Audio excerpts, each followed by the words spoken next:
අපි කරුණාකරලා විපක්ෂයට කියන්නේ හරියට ප්‍රශ්නේ තේරුම් අරගෙන දැනෙන්න ගහන්නකෝ අපිට. එහෙන් ලූස් බෝල් වලට ගහලා ඇති වෙලා තියෙන්නේ කරු සභාපති. ඇත්තටම කතා කරලා ලෑස්ති වෙන්න හිතෙන්නේ නැහැ. මම මේ දැන් මෙන්න මේ ලක්මාලි මන්ත්‍රීතුමියගෙනුයි නජිත් මන්ත්‍රීතුමාගෙනුයි මම උදේ පොඩ්ඩක් හිතුවා. නමුත් මේ මොනවද කතා කරන්න ඕනේ කියලා කතා කරලා ආවේ. ඇත්තටම පාඩම් කරන්න හිතෙන්නේ නැහැ. ඒ නිසා ඇත්තටම මෙහෙම විපක්ෂයක් අවශ්‍යයි. අනුර සහෝදරට හම්බුන්නේ නැහැ කොවිඩ්. අනුර සහෝදරට හම්බුන්නේ නැහැ 2022 දේශපාලන ක්‍රයිසිස් එක. අනුර සහෝදරට හම්බලා තිබෙනවා අපිට හම්බලා තිබෙනවා මේ දීත්වා සහ මේ ලෝක යුද්ධය. එතකොට මේ වගේ පරිබාහිර දේවල් කොහොමද කළමනාකරණය කරන්නේ? ඒක තමයි දේශපාලන නායකත්වයක්.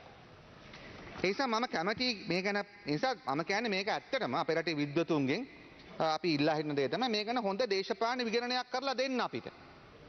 රටට කියන්න අපිට දෙන්න කියන එක රටට ලියන්නේ.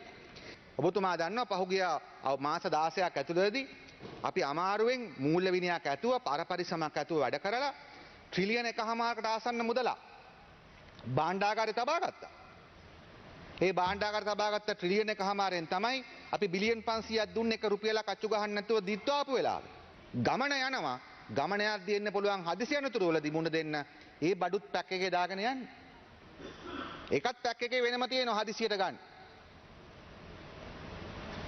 රාජපක්ෂලා වගේ ඒකත් කාලා රටත් කන පැක් එකේ තියෙන ඔක්කොමත් කන කට්ටිය නෙමෙයි අපි.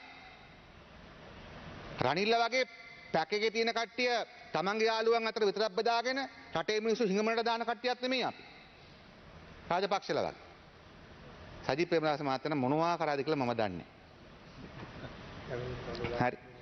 එතුමා මාට මොනවා කරයිද දන්නේ නැහැ. එතුමා මෙතන ගැන කතා කරන්න අවශ්‍යතාවයක් නැහැ මේ වෙලාවේ. ආණ්ඩුවක් විදියට නිකන් අතවනවන ගියා නම් මොකුත් කරන්න බෑ. මාර වැඩේ ට්‍රම්ප්ට බැන බැන ඉන්න පුළුවන්.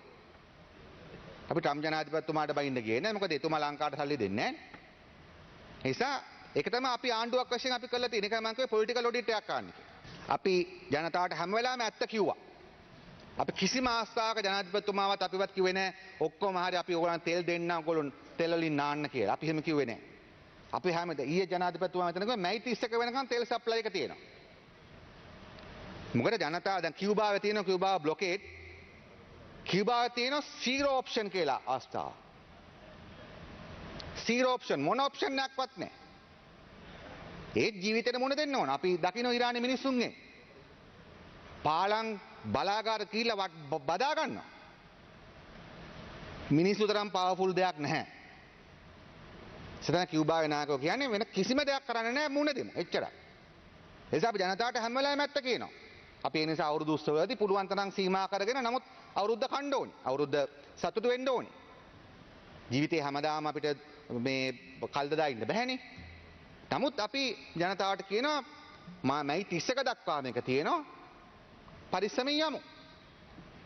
අපි කියලා නෑ ඒගොල්ලන්ට එන්න රෝසි පික්චර් එකක් කියලා නෑ. ඕගොල්ලෝ ඕන පිස්සුවක් කියන්නේ මම රට කොට දාන්නම් කියලා ජනාධිපතිතුමාම කියලා නෑ. ඒ නිසා අපි ජනතාව දැනුවත් කරගෙන ඒගොල්ලන් එකතු කරගෙන දැනට zero option එකක් නෑ. අපිට option ගොඩක් තිබෙනවා. නමුත් zero option එකට මුණ දෙන්න මිනිස්සු සෑස්ති කරන්න ඕනේ.